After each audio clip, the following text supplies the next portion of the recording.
Madame, Monsieur, bonjour. Merci de nous prêter attention. Voici les principaux titres de l'actualité. Coopération entre l'Algérie et la Chine. Abdelkader Messahel, ministre des Affaires étrangères, participe à la 7e conférence ministérielle du Forum de coopération Chine-Afrique. Campagne nationale de nettoyage à Belouizdad. Des bénévoles se mobilisent pour embellir leur quartier. Sport dans ce journal, le sélectionneur national de football Djamel Belmadi dévoile la liste des 25 joueurs en prévision du match en déplacement face à la Gambie le 8 septembre prochain. Comme annoncé dans les titres, le ministre des Affaires étrangères Abdelkader Messahel prendra part à Pékin le 2 septembre prochain à la 7e conférence ministérielle du Forum de coopération Chine-Afrique.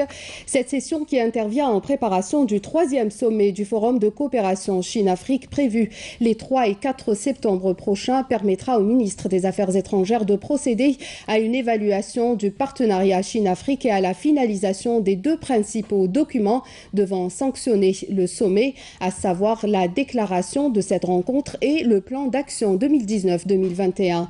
Le ministre des Affaires étrangères Abdelkader Messahel, qui conduira la délégation algérienne aux travaux de cette conférence, aura l'occasion de rencontrer certains de ses homologues africains.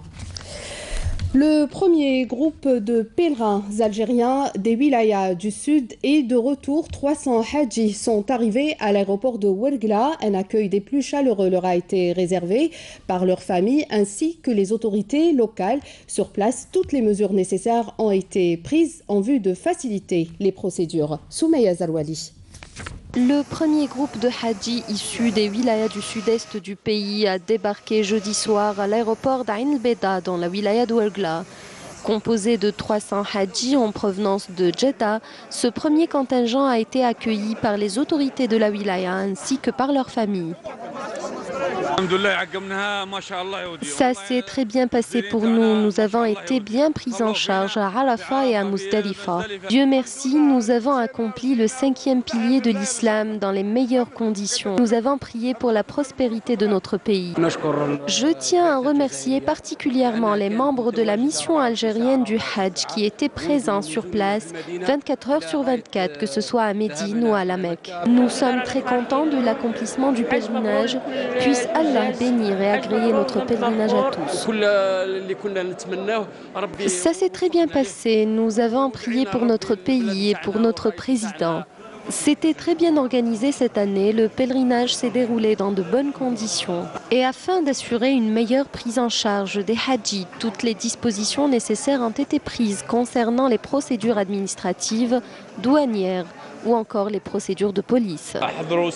Aujourd'hui, nous leur avons réservé un accueil chaleureux et toutes les mesures ont été prises pour leur faciliter le retour au pays. Ils sont contents et prient pour notre pays et pour notre président. Le programme du retour des hadjis à destination de l'aéroport d'Ouargla comprendra 10 vols pour transporter plus de 3000 pèlerins. Le dernier vol est prévu pour le 11 septembre prochain. Et bon retour à tous nos hadjis. La campagne de nettoyage national, on en parle déjà depuis quelques jours dans la commune de Belouizdad. C'est une mobilisation générale des habitants issus de différents quartiers avec la participation des autorités locales. Une opération qui s'intitule « Mon quartier propre », comme nous dit Jezia Bayou. Homti Nqiya, mon quartier propre. Tel est le slogan de cette campagne de nettoyage lancé par de jeunes bénévoles à Belouizdad. Récemment, après l'Aïd, nous avons nettoyé tout le quartier.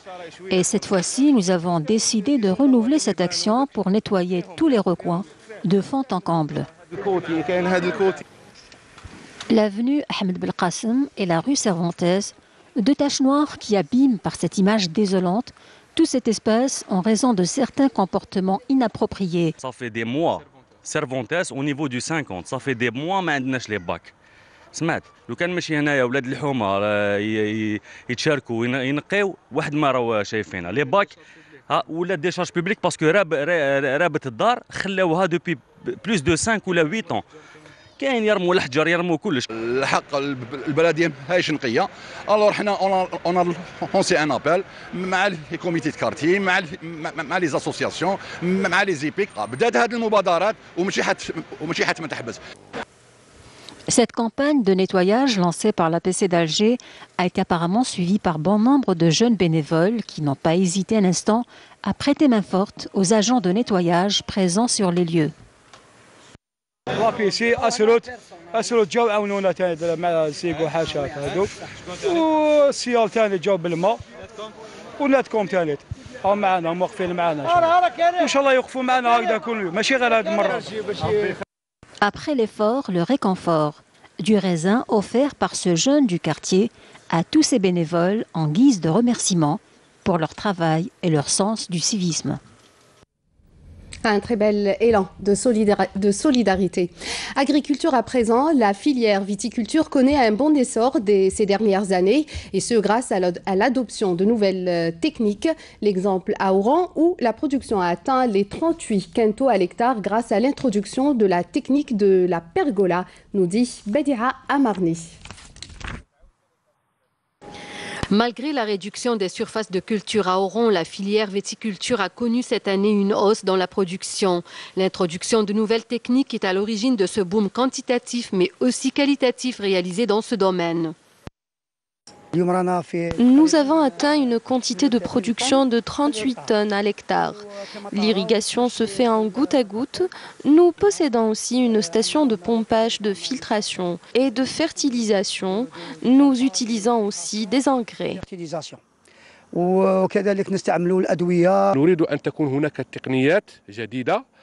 Nous voulons introduire les nouvelles techniques existantes dans le domaine. Ici, nous sommes à la ferme Belkalfat Abdelaziz, un exemple à suivre dans la culture du raisin de table. C'était le premier à introduire la technique de la pergola. Il y a beaucoup d'autres agriculteurs à travers la wilaya d'Oran qui ont également adopté cette technique.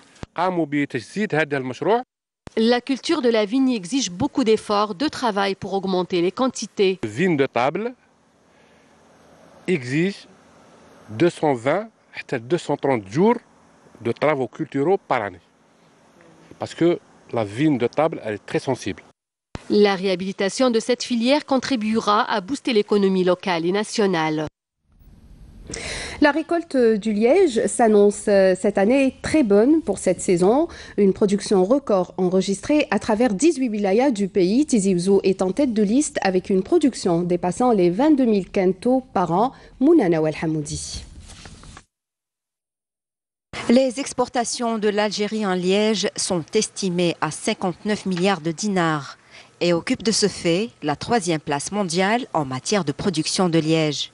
La wilaya de Tizi Ouzou, région leader dans la production de liège, table cette année sur une production de 22 000 quintaux. Le liège est une richesse naturelle mais aussi économique qui contribue au développement et à la diversification de l'économie nationale. La wilaya de Tizi Ouzou prévoit la production de 24% de la production nationale et c'est la première wilaya concernant la superficie et la production. À ce jour, nous avons exploité 8 000 quintaux, soit 43% de la production totale de cette wilaya.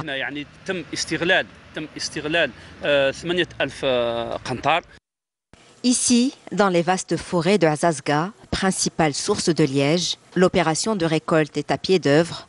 Cette opération, dirigée par la direction régionale de génie rural d'Urdura, assure plus de 500 postes d'emploi et des centaines de postes indirects.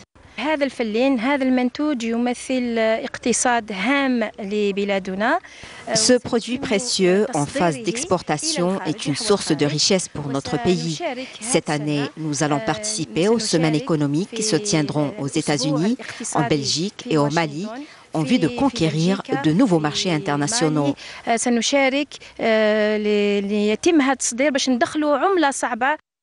Le liège est une source naturelle rare et n'est produit que par 7 pays seulement à travers le monde, à leur tête l'Espagne et le Portugal. En Algérie, un plan d'action a été mis en place pour relancer cette filière en vue de développer et diversifier les exportations hors hydrocarbures. L'actualité internationale est résumée par Amel Bouakba et on commence par l'autorité palestinienne qui a rejeté et condamné la décision américaine qui compte geler le financement de l'agence de l'ONU pour les réfugiés palestiniens. palestinienne a rejeté et condamné la décision des États-Unis vendredi de ne plus financer l'agence de l'ONU pour les réfugiés palestiniens. L'administration de Donald Trump a décidé que les États-Unis ne feraient pas de contribution supplémentaire à l'agence onusienne, a indiqué le porte-parole du département d'État américain. Déplorant cette décision, le secrétaire général des Nations Unies a pour sa part estimé que l'agence onusienne fournissait des services essentiels aux réfugiés de Palestine et contribuait à la stabilité de la région. Les Mauritaniens se sont rendus aux urnes ce samedi pour des élections législatives régionales et locales qui constituent un test pour le président Mohamed Ould Abdelaziz à moins d'un an de la présidentielle de la mi-2019. Pour leur part, les militaires ont voté hier de manière anticipée pour pouvoir se libérer pour la sécurisation du vote. Pour le reste du 1,4 million d'inscrits, les bureaux de vote sont ouverts de 7h à 19h GMT et local. Le scrutin dont les premiers résultats sont attendus en début de semaine prochaine se déroulera en l'absence d'observateurs internationaux. Nous sommes au pays du soleil levant. Dans cet hôtel de la banlieue de Tokyo, vous êtes accueillis par des dinosaures. Deux robots qui semblent tout droit sortis de Jurassic Park s'animent à votre arrivée grâce à un détecteur de mouvement. Une excentricité qui réjouit la clientèle, mais qui représente aussi une aide non négligeable, alors que le Japon fait face à une pénurie de main-d'œuvre. Partons à Ténès pour parler de plongée sous-marine. Pour certains, c'est une activité de loisir pendant les vacances. Pour d'autres, il s'agit d'une passion. Et pour les plus aventureux, la plongée est aussi un métier. Dans tous les cas, c'est une expérience à essayer au moins une fois dans sa vie, nous dit Badia Amarni. On va gonfler via l'inflateur. La passion de la Grande Bleue et la découverte de ce qu'elle renferme comme trésor dans ses entrailles réunit ces jeunes au sein de ce club. La marine est une activité qui est ouverte à tout le monde à partir de 8 ans. La plongée sous-marine est ouverte à tout le monde à partir de 8 ans. Sur présentation d'un certificat médical, de 8 ans à 14 ans, il faut une autorisation parentale. La formation est sanctionnée par un diplôme.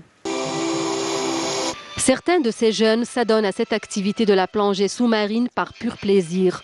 D'autres, par contre, veulent apprendre ses rudiments pour en faire un métier.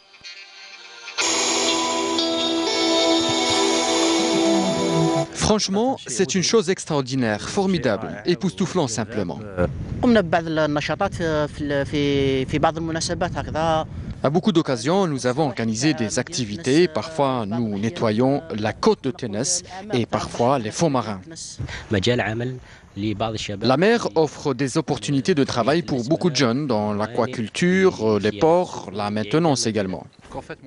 Mon métier de moniteur, c'est d'apprendre à l'adhérent à bouger en toute sécurité en dispensant des cours théoriques et pratiques afin de plonger tout seul.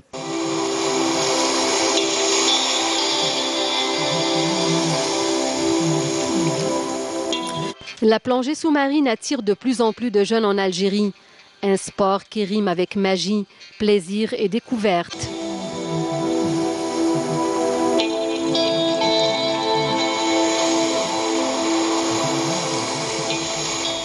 Et il faut bien sûr en profiter. Sport à présent, le sélectionneur national de football Djamel Belmadi a fait appel à 25 joueurs évoluant tous à l'étranger en prévision du match en déplacement face à la Gambie le 8 septembre prochain.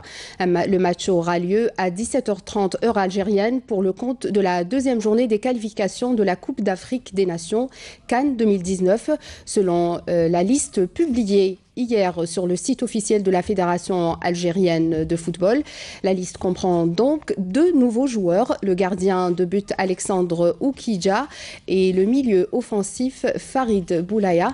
À noter notamment le retour du gardien de but Raïs Mboulhi, Sofiane Farouli ou encore Rafiq Halish. Les 25 éléments convoqués seront en stage à partir de lundi prochain au Centre technique national de Sidi Moussa qui s'étalera jusqu'au 11 15 septembre, précise toujours le site de la FAF. Les Verts s'envoleront par la suite pour la Gambie le 6 septembre à bord d'un vol spécial. Ils signeront le retour à Blida au stade Mustafa Tchaker le 10 octobre prochain face au Bénin à l'occasion de la 3e journée. Et football toujours pour revenir sur le programme de la 4e journée Ligue 1 Mobilis qui s'affiche sur votre écran. L'AS Ain Blila jouera contre la JS Kabylie. Le Paradou AC affrontera l'Olympique de Médéa. Le CRB Louisdad jouera contre le DRB Tejnent. Le Mo Bijaya contre le CS Constantine. Le match sera retransmis sur la chaîne nationale à 4 à partir de 17h45. L'USM Belabès de son côté affrontera le MC Oran. Le match sera également retransmis sur la chaîne nationale à 3 à partir de 17h45. Le CAB Bourj Barili jouera contre le Nasser Hussein Dey. La JS Saoura contre l'USM Alger. Cette journée sera marquée également par le match MC Alger ESC Tif au stade du 5 juillet à partir de 21h qui constitue la revanche de la rencontre de la Ligue des champions d'Afrique. Le match sera également retransmis sur la chaîne nationale à 3. Et puis, direction El Behia, Oran, où pour revenir sur le chanteur, pour parler du chanteur Nasrou qui renoue avec son public oranais après 20 années d'absence. Donc, Nasrou qui s'est produit au théâtre de Verdure à Oran.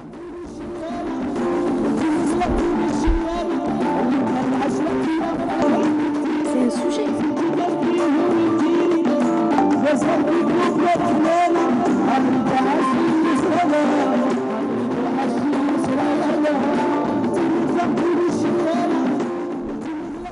Et c'est la fin de cette édition. Merci de nous avoir suivis. Tout de suite, les prévisions météo avec Fariel Cheikh. Retrouvez tous nos programmes sur les sites internet de la télévision algérienne, la page Facebook ainsi que la chaîne YouTube. Prochain rendez-vous avec l'information ce soir à 19h avec Nedia Madassi. Bonne continuation sur Canal Algérie. Au revoir.